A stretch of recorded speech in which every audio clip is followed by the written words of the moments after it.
দর্শক, বিক্ষোভের সর্বশেষ পরিস্থিতি জানতে ফোনে যুক্ত হচ্ছে সিনিয়র রিপোর্টার মুস্তাফিজ রুমনের সাথে। তিনি আছেন এই মুহূর্তে উত্তরায়। রুমন, ঢাকা শহরের সর্বশেষ পরিস্থিতি কি আমাদের জানান। উত্তরের অবস্থা যদি আমি একটু বলতে চাই যে আজকে সকাল থেকে কিন্তু সবকিছুই স্বাভাবিক ছিল।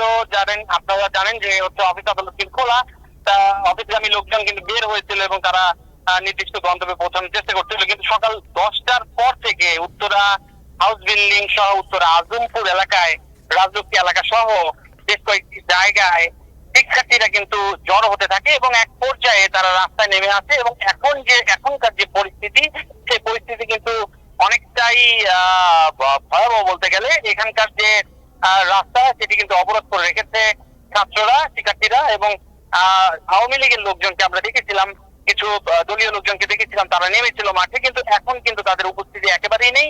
অর্থাৎ শিক্ষার্থীদের দখলে রয়েছে এই যে মহাসড়ক, সেটি কিন্তু মহাসড়কটি কিন্তু দখলে রয়েছে।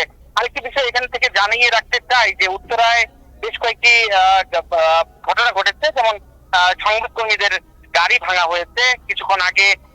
একটি পত্রিকার সংবাদকর্মীর মোটরসাইকেলে ভাঙচুর চালানো হয় এবং আরো বেশ কয়েকটি যে প্রাইভেট কার ছিল সেটিতে কিন্তু আগুন লাগিয়ে দিয়েছে। সব মিলিয়ে এখানকার যে পরিস্থিতি সেটি কিন্তু একেবারেই থমথমে অবস্থা বিরাজ করছে।